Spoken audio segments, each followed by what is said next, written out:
എല്ലാവരും സുഖമായിരിക്കണോ? ഇന്നത്തെ വീഡിയോയുടെ പ്രത്യേകത എന്താണെന്ന് വെച്ചാൽ ഖുർആൻ വായിച്ചിട്ടില്ല, നോമ്പെടുത്തിട്ടില്ല, അതൊന്നും എനിക്ക് ഒരു കാലത്തും വഴങ്ങിയിട്ടുമില്ല എന്ന് മാത്രമല്ല, ഇസ്ലാം മതം ഉപേക്ഷിച്ച് മറ്റൊരാശയത്തിലേക്ക് പോയപ്പോൾ ഒരു പുതിയ വസ്ത്രം ധരിച്ച ഫീലായിരുന്നു. ആർക്കാണെന്നല്ലേ?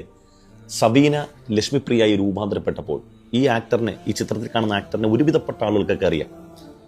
അവിടെ ലക്ഷ്മിപ്രിയക്ക് ഇസ്ലാം എന്ന് പറഞ്ഞ അസ്വാതന്ത്ര്യത്തിൻ്റെ കാരാഗ്രഹത്തിൽ നിന്നും സ്വാതന്ത്ര്യത്തിന് പർദീസയായ മറ്റൊരാശയത്തിലേക്ക് പോയപ്പോൾ അവർക്കുണ്ടായ ഫീല് അവർ ഇടക്കിടക്ക് അവരിങ്ങനെ പങ്കുവെക്കും.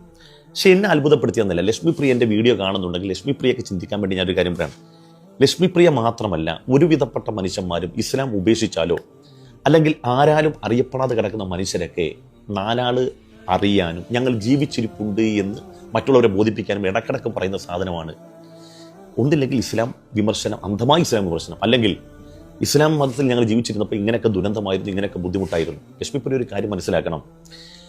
ലോകത്ത് 195 രാജ്യങ്ങളിൽ 2 ബില്യൺ മുസ്ലിമീങ്ങളുണ്ട്. ഈ 2 ബില്യൺ മുസ്ലിമീങ്ങളിൽ ഏതെങ്കിലും ഒരു സബീന ലക്ഷ്മിപ്രിയ ആയതിൽ എന്ത് പ്രസക്തിയാണെന്ന് എനിക്ക് മനസ്സിലാകുന്നില്ല. ലക്ഷ്മിപ്രിയ പോലെ അസ്വാതന്ത്ര്യത്തിൻ്റെ കാരാഗ്രഹത്തിലാണ് ഈ ലോകത്തുള്ള മുസ്ലിമീങ്ങൾ മുഴുവനും, അല്ലെങ്കിൽ സ്ത്രീകൾ മുഴുവനും ജീവിക്കുന്നുണ്ടെങ്കിൽ അവരെല്ലാം ലക്ഷ്മിപ്രിയ ചിന്തിക്കുന്ന പോലെ ആ വഴിയിലൂടെ സബീന എന്ന ലക്ഷ്മിപ്രിയ ചിന്തിച്ചതുപോലെ അനുസൂതം ഇങ്ങനെ തുടർന്നുകൊണ്ടിരിക്കണ്ടേ? അങ്ങനെ തുടർന്നില്ല എന്ന് മാത്രമല്ല, കേരളത്തിലെ ഒരു പ്രധാനപ്പെട്ട എഴുത്തുകാരി, ഇപ്പം ഈ സബീന എന്ന ലക്ഷ്മിപ്രിയ, അവരെ സംബന്ധിച്ചിടത്തോളം 10,000-നും 25,000-നും ഒക്കെ ഒരു രംഗം അഭിനയിക്കുന്നു, അതിൻ്റെ വിഹിതം വാങ്ങുന്നു, അത് വീട്ടിൽ പോയി സുഭിക്ഷമായി തൻ്റെ കുടുംബത്തോടൊപ്പം ഭക്ഷിക്കുന്നതിനപ്പുറത്തേക്ക് സമൂഹത്തിന് എന്തെങ്കിലും സംഭാവന ചെയ്തിട്ടുണ്ടോ? ഞാൻ ചോദിക്കാൻ, സമൂഹത്തിന് എന്തെങ്കിലും സംഭാവന ചെയ്തൊരു പ്രതിഭയാണ്? അല്ല. ഒരു സിനിമയിൽ അഭിനയിച്ചു, അല്ലേ? അതൊരു തൊഴിൽ മാത്രമാണ്.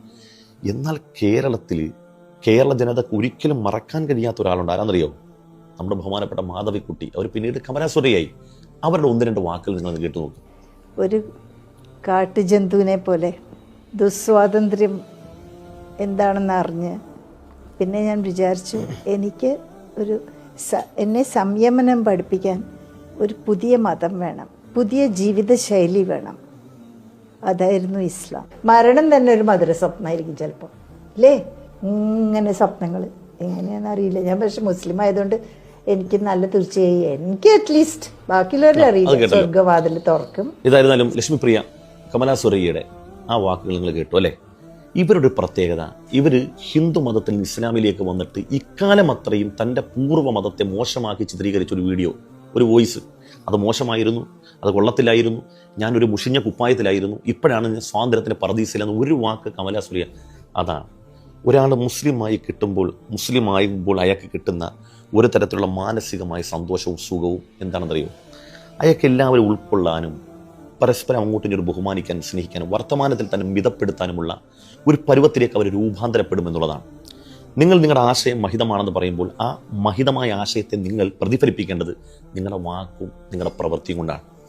പിന്നെ എന്തും മഹിതമാണെങ്കിലും ഒരു കാര്യം മനസ്സിലാക്കുക. ഇപ്പം ഞങ്ങളുടെ മുസ്ലിം കുട്ടികളെ മാത്രം, ഉദാഹരണമായി മുസ്ലിം കുട്ടികളെ മാത്രം അവരെന്ത് ചെയ്യുന്നു, മുസ്ലിം പെൺകുട്ടികൾക്ക് ഇസ്ലാമിൻ്റെ അകത്തുള്ള സ്പേസ് എന്താണെന്ന് ഒന്ന് ജസ്റ്റ് ഞാൻ, അവർ സമൂഹത്തോട്, ഒരു മുസ്ലിം പെൺകുട്ടി സമൂഹത്തോട് പറയുന്നത് എന്താണെന്ന് ഈ ഹൃദയസുന്ദരമായ ഖുർആൻ വചനം കൊണ്ട് നമുക്ക് കേൾക്കാം.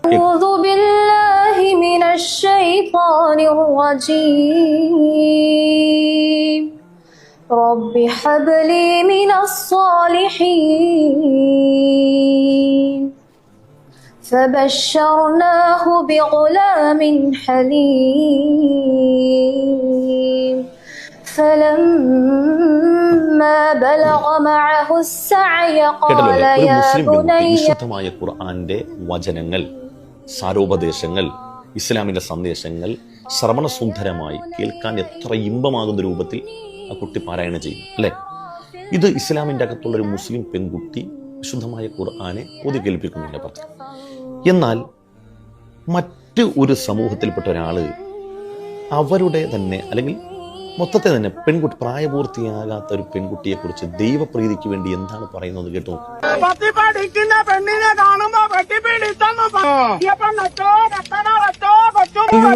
ബാക്കി കേൾപ്പിക്കാൻ പറ്റില്ല, ബാക്കി ഒട്ടും കേൾപ്പിക്കാൻ പറ്റത്തില്ല, കേൾപ്പിക്കാനേ പറ്റത്തില്ല. കേൾപ്പിച്ചു കഴിഞ്ഞാൽ ഈ വീഡിയോ അപ്രസക്തമായി പോവാണ്, ഈ പറഞ്ഞതൊക്കെ വെറുതെ പോവാണ്.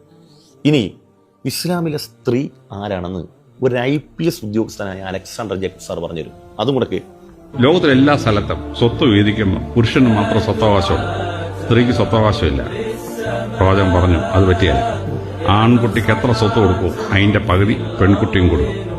ചിലർ ചോദിക്കുന്നത് പെൺകുട്ടിയോട് ഇത് അനീതിയല്ലേ, പകുതിയല്ലേ കിട്ടുള്ളൂ. അന്നൊരു സ്ത്രീക്ക് ലോകത്തിനടുത്ത് ഒരവകാശമില്ല. ആദ്യമായി സ്ത്രീക്ക് പകുതി കൊടുത്തത് പ്രവാചകനാണ്. അതുകൊണ്ട് പ്രിയപ്പെട്ട ലക്ഷ്മി പ്രിയോട് എനിക്ക് പറയാനുള്ളത്, താൻ പോയ ആശയം മഹിതമാണ് എങ്കിൽ തൻ്റെ വാക്കും പ്രവൃത്തിയും കൊണ്ട് മാലോകർക്ക് ഏതെങ്കിലും തരത്തിലുള്ള സന്ദേശം കൊടുത്തുകൊണ്ടാവണം. അതിനപ്പുറത്തേക്ക് വീണ്ടും ഞാൻ ജീവിച്ചിരിപ്പുണ്ട് എന്ന് മറ്റു പലരും എടുക്കുന്ന അതേ വിക്രീലികയുണ്ടല്ലോ, അത് നമ്മൾ എടുക്കരുത്. സത്യം പറഞ്ഞാൽ ബുദ്ധിയും ബോധമുള്ള മനുഷ്യർക്ക് ഇതൊക്കെ ഒരു അശ്ലീലമായിട്ടാണ് തോന്നുക.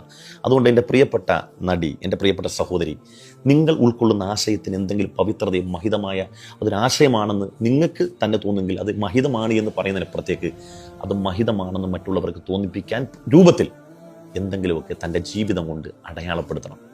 നന്ദി, നമസ്കാരം.